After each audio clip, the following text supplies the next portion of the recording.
There is quite an extensive history that has been just sort of brewing for quite a while. New tonight, we are hearing from the brother of a man that deputies found dead inside his home over the weekend. Now his ex-girlfriend is charged with the murder.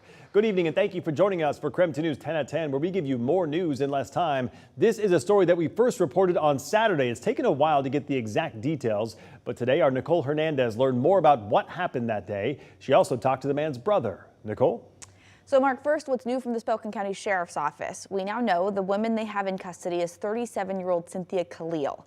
The jail has not booked her yet because she is still getting treatment for some injuries, but she is charged with murder, burglary, and assault. The Sheriff's Office says neighbors called 911 Saturday morning after hearing yelling and gunshots. When deputies got there, they found a man dead inside his home, but no suspect. Later that night, Cynthia Khalil went to the hospital for stab wounds. Deputies were able to figure out that Khalil was the man's ex-girlfriend. The two have a kid together and had just been going through a custody battle. The Sheriff's Office has not told us who the man who died was, but we have been able to talk with family who say his name is Justin Daniel.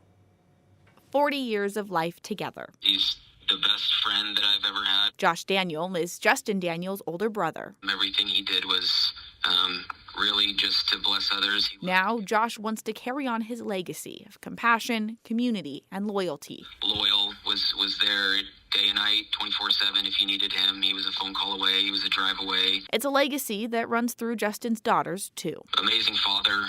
Loved his 3 girls more than life itself. And so that'll be something that's difficult, but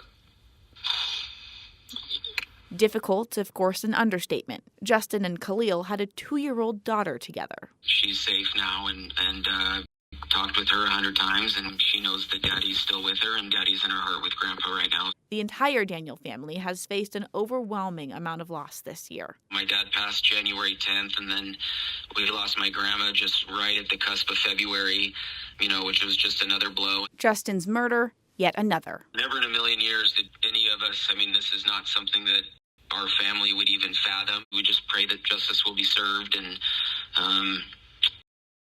we'll just carry on Justin's legacy as he would want us to. That legacy, one that spreads beyond just his family. My phone has been blowing up of complete strangers telling me how amazing Justin was. And we've been getting messages too. Friends, family, coworkers, all saying his greatest legacy was being an amazing father. We will keep him alive in their hearts. I will commit to that for the rest of my life. So, in Spokane, Nicole Hernandez, KREM 2 News. The man accused of murdering 4 University of Idaho students says he was out driving when the killings took place. That's the official alibi just submitted by Brian Coburger's defense team today. Those students were found dead in November of 2022 inside a house just off campus. Last summer, Coburger claimed at the time of the murders, he was out driving alone, which he says is something he normally does. The alibi submitted today says he was south of Pullman and west of Moscow near Maui Park. He says cell phone data will corroborate his claims, and he plans to offer testimony from an expert to show he was not in the area at the time of the murders. Coburger is expected back in court next month for a hearing to move his trial out of Latah County. All right, turning to weather now. We've seen a bit of sunshine this week, but the temperatures are staying pretty low, especially at night. Let's get right to Chief Meteorologist Jeremy Legoo for more on when we'll finally start to warm up. Jeremy? Well, Mark, when the overall pattern changes, you are going to notice it. Trust me on that. But right now, we're still in it. 41 degrees and dropping. A dew point of 31 says we are going to keep falling tonight. And those temperatures likely drop all the way down into the low 30s. Sun comes up and we warm up quick. Looks very similar to what we saw earlier today. But by the time we go from a near freezing morning to a warm afternoon, things will start changing. We all wake up to temperatures just slightly warmer than where we were this morning, a couple of degrees. That's about it. Not a big difference, and still down below freezing for many. By tomorrow afternoon, we are back up in the 50s. It's a quick climb with all of that sunshine and a higher sun angle this time of year. That plays a huge role in that storm development. Right now, watching a few of those kind of dissipate in the mountains of North Idaho. What winds up happening is we wake up to sunny skies and cold temps, but by tomorrow afternoon, another round of those pop-up showers, very similar to what we saw today. All right, sounds good, Jeremy. We'll check back in with you later in the show. Now to our night beat with a quick look at today's top stories. A woman accused of running over and killing a 70-year-old man with his own truck pleaded not guilty today. Court documents show that 70-year-old Gerald Fox picked up 27-year-old Alyssa Bray and offered her money for sex. When Fox pulled over and got out of his car, documents show that Bray locked the doors and drove off, hitting and killing him in the process. Shortly after, Bray was arrested for DUI, but was later connected to Fox's murder. She was then arrested for first-degree murder. KREM 2 looked into the victim as well. Fox was found guilty of possessing child pornography in 2022. He was a registered sex offender in Spokane County. After ongoing contract negotiations, about 500 union healthcare workers at Providence Sacred Heart Medical Center will go on strike starting Monday. That means technicians who provide imaging, respiratory, and psychiatric care won't be treating patients through the end of the month. The union says the strike is based on Providence's unfair labor practices. Now, with an impending strike, the CEO of Providence says they are focusing on preparations to still serve the community during the strike. The proposal we put forth is a market competitive proposal that will allow us to continue to recruit and retain the staff that we need. I love caring for people, and I don't want to go on strike. We would all rather be with our patients, but at this point it seems like we have no other choice. The strike is expected to last through the end of the month. In the meantime, Providence says it is working to bring in temporary workers in order to fill the gaps. Alaska Airlines flights back on schedule tonight after a sudden ground stop halted service this morning for about an hour. The airlines requested the FAA issue the ground stop for its entire fleet, including right here in Spokane. They cited a problem with an upgrade to a system that calculates weight and balance. The airline says the problem has been fixed, but there were several delays all throughout the day. The Coeur d'Alene Police Department broke ground on the expansion of its headquarters. Plans have been in the works for nearly 2 years now. It'll cost a little more than $6 million to complete.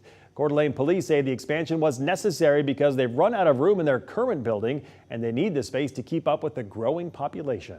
And this building was built in 1999, 25 years ago.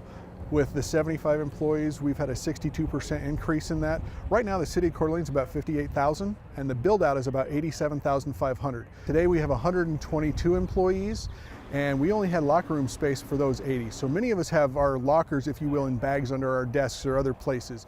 Work is set to start at the end of the month. The first phase of the project is expected to be completed by March of 2025. And that was your Night Beat. To learn more about any of these stories, just head to our website. That's KREM.com.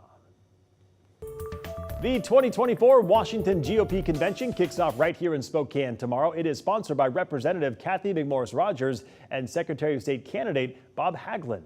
Party delegates from across the state are gathering to endorse candidates for state and federal elections. The convention is encouraging all Republicans from across the state to attend, but you'll have to pay a basic guest fee of $50. The event is at the Spokane Convention Center through Friday. The GOP says the event will play a crucial role in shaping the party for the upcoming elections. The yeas are 51, the nays are 49. The motion is to agree to. The Senate, sitting as a court of impeachment, stands adjourned. The impeachment trial of Homeland Secretary Alejandro Mayorkas ended before it even began. Democrats voted to declare the articles of impeachment unconstitutional. Republicans tried to slow things, saying this is the first impeachment that has not had a full trial. But the Department of Homeland Security spokesperson said in a statement today there was no evidence to justify impeachment. They also accused congressional Republicans of standing in the way of bipartisan border reforms.